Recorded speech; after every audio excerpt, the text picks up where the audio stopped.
ஆண்டவராகிய இயேசு கிறிஸ்துவின் நாமத்தில் வாழ்த்துக்கள். இந்த நாளிலும் எபிரேயர் 11வது அதிகாரம் 7ஆம் வசனத்தை நாம் தியானிக்கலாம். விசுவாசத்தினாலே நோவா தற்காலத்திலே காணாதவைகளை குறித்து தேவ எச்சரிப்பு பெற்று பயபக்தி உள்ளவனாகி தன் குடும்பத்தை இரட்சிப்பதற்கு பேழையை உண்டு பண்ணினான். அதனாலே அவன் உலகம் ஆக்கினைக்குள்ளானதென்று தீர்த்து விசுவாசத்தினால் உண்டாகும் நீதிக்கு சுதந்திரவாளியானான் என்று எபிரேயாக்கியோன் மூன்றாவதாக இங்கே நோவாவை விசுவாச வீரர்களுடைய பட்டியலிலே இணைத்து அவனிடத்தில் காணப்பட்ட விசுவாசம் நமக்கு வேண்டும் என்று சொல்லி நமக்கு இங்கே அவரை முன் உதாரணமாக நிறுத்துகிறதை பார்க்கிறோம்.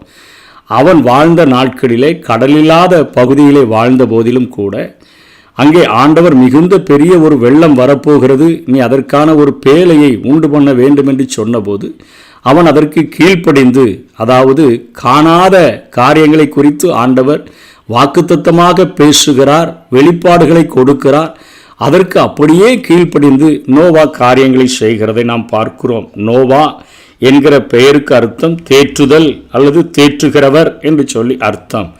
எங்கும் பாவமும் கொடுமையும் ஒழுங்கின்மையும் இருக்கிற சூழ்நிலையில் நீதியாக நடந்த ஒரே மனிதர் நோவாவின் நாட்களில் அவர் மாத்திரமே.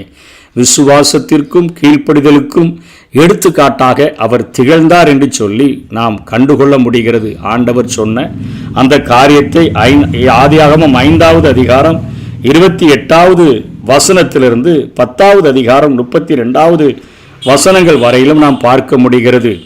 ஆபிரகாம் அங்கே நோவாவினுடைய வாழ்க்கையை இவருடைய காலத்தில் தேவனை பின்பற்றிய ஒரே நபராக இருக்கிறார். தேவனுடன் நெருங்கிய உறவு கொண்டவராக இவர் வாழ்ந்தார்.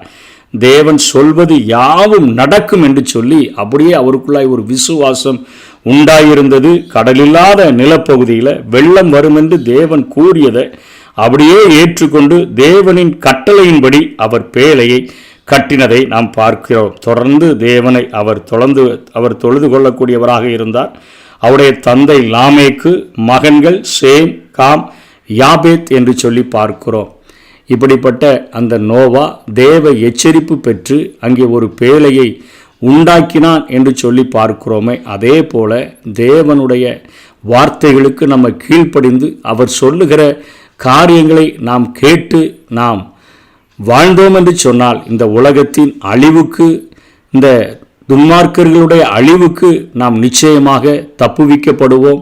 இயேசு என்கிற நாமம், கர்த்தருடைய நாமம் பலத்த துருகம், நீதிமான் அதற்குள் ஓடி சுகமாக இருக்க முடியும். ஆகவே இயேசு என்கிற நாமம் தருகிற அந்த அடைக்கலத்துக்குள்ள நம்ம ஓடி ஒளிந்து கொள்ளுகிறவர்களாக துன்மார்க்கமான மனிதர்கள் மேலே வருகிற தேவ கோபாக்கினைக்கு நீங்கள் ஆகுகிறதற்கு நாம் ஒவ்வொரு நாளும் நோவாவினுடைய விசுவாசத்தை பற்றி கொண்டு ஆண்டவர் சொல்லுகிறாரே, இந்த உலகம் நியாயம் தீர்க்கப்பட போகிறது.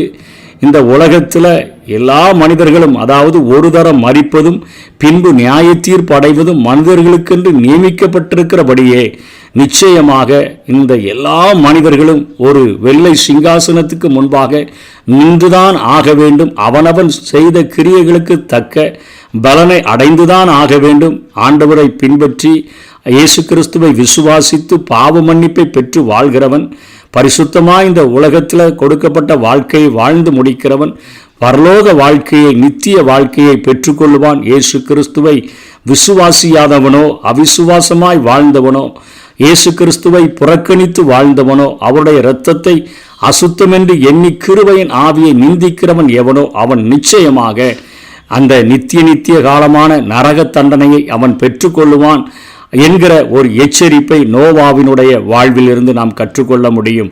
நோவா கீழ்ப்படிந்து அவன் பேழையை செய்தபடினாலே அவனும் அவனுடைய குமாரர்களும் குமாரர்களுடைய மனைவிமார்களும் நோவாவினுடைய மனைவியும் 8 பேர் மாத்திரம் காக்கப்பட்டார்கள்.